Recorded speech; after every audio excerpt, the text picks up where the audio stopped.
Dear colleagues, greetings from Ramanujan College. My topic of discussion today for you is Technology and Human Rights, a case study of BT cotton in India. I consider BT cotton as a new technology and argue that introduction of BT cotton in India have evoked human rights issues, namely right to life, right to development, right to local knowledge, right to biosafety, right to choice of environment and food. The aim of the lecture is to establish an argument that new technologies, even though brings in benefits to the humankind, might have the potential of socio-economic, political and environmental impacts. Thus, I consider that science and technology is not neutral and has to be critically assessed by social scientists.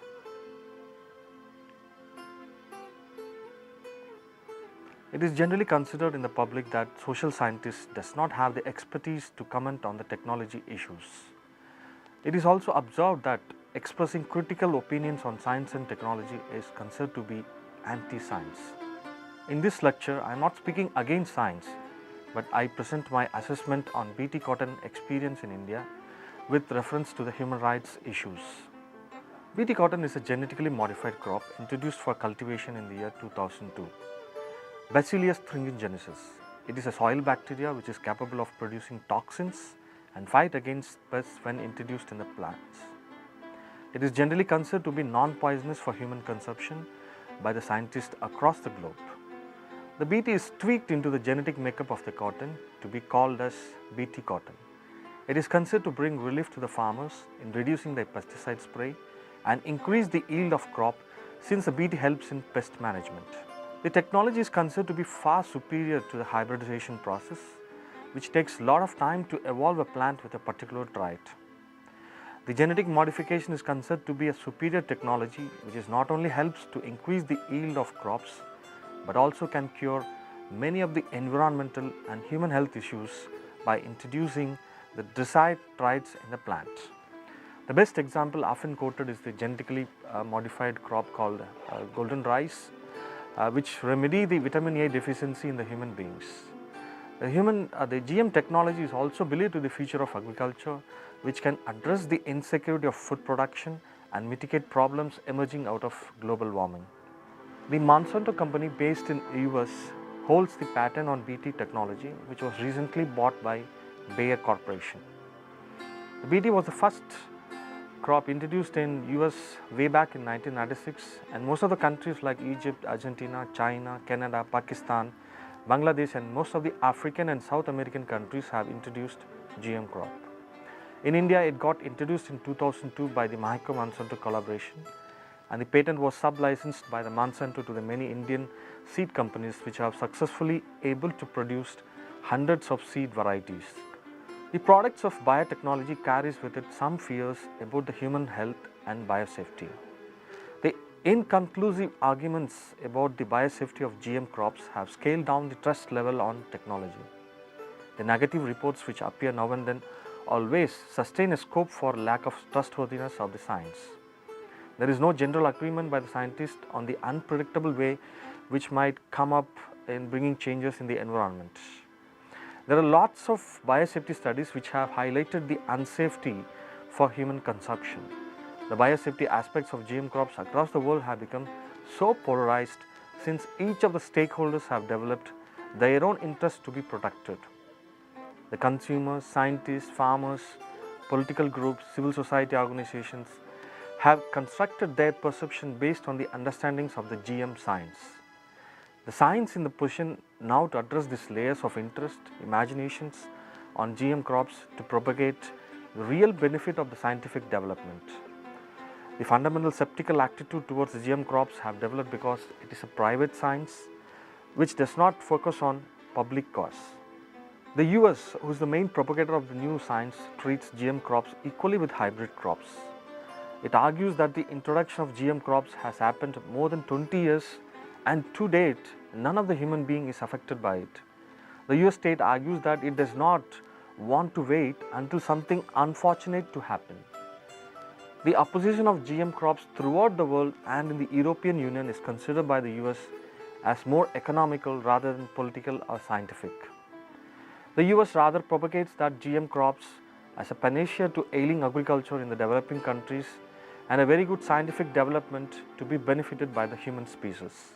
The introduction of BT cotton and the technology of GM crops in India was to address and provide solutions to the ailing agriculture. It was also the aspiration of the government that it should not lag behind any countries in adopting the new science.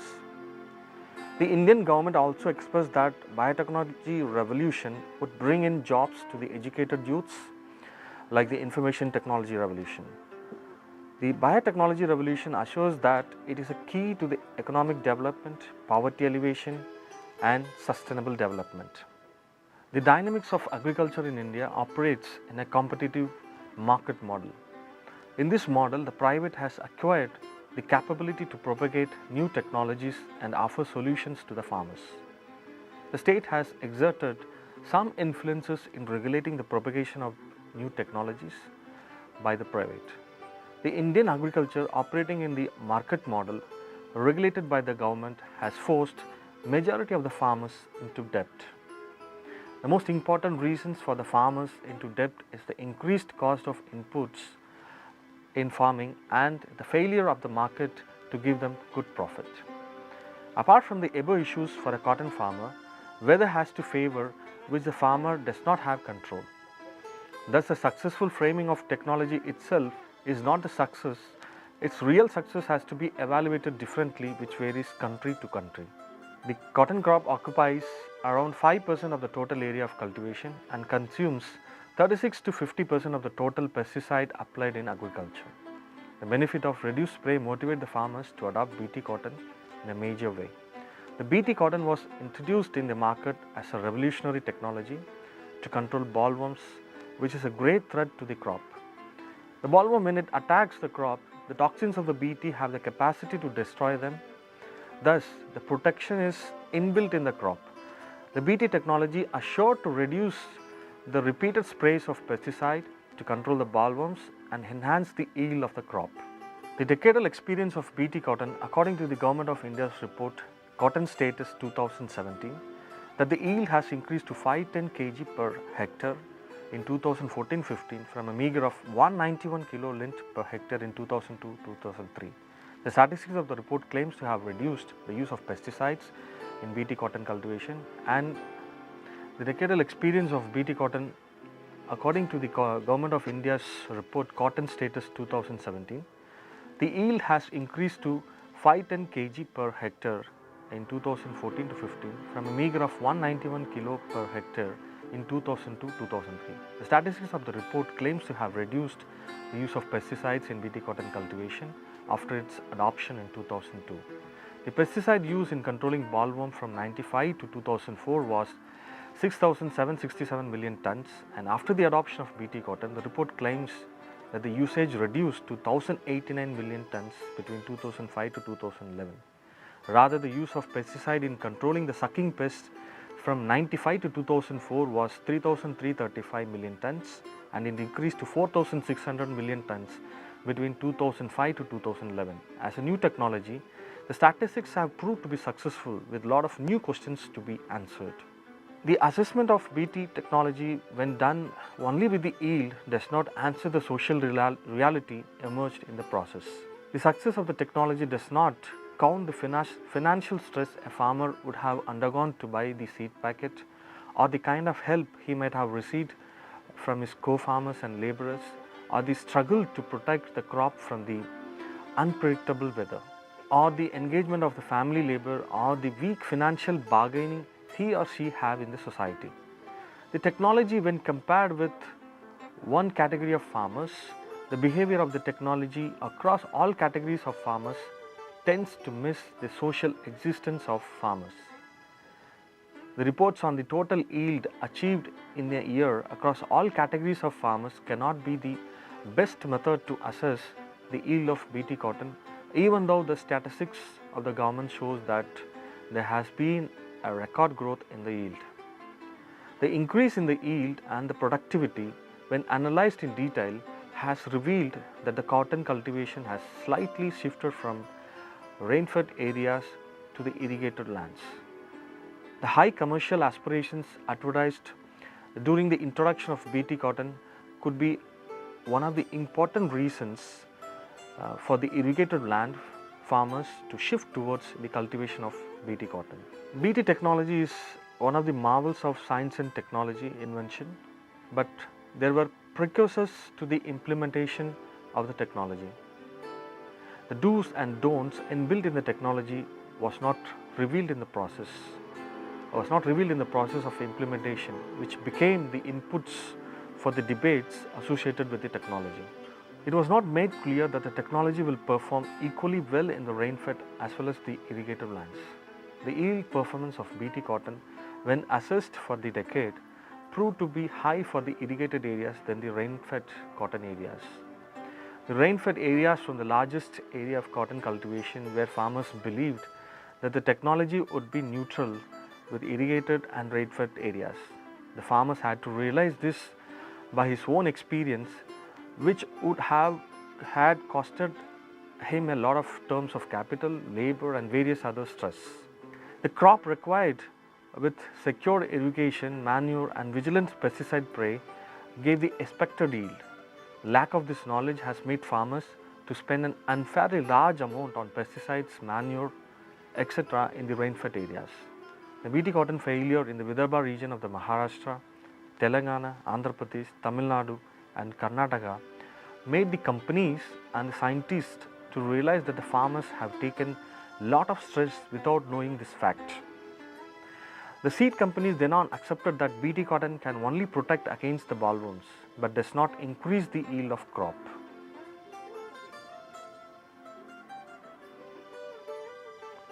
The farmers were exorbitantly charged for the seed equal to what the American farmers paid for the seed.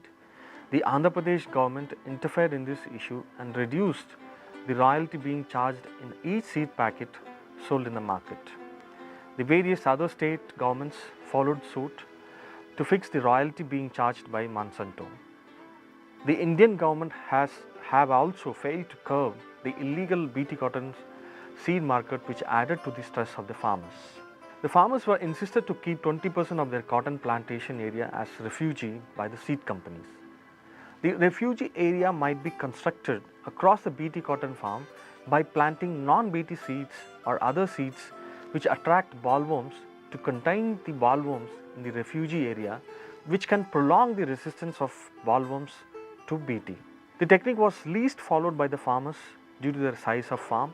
The small and medium-sized farmers holding less than 2 hectares of land account to 90% of the total land holding.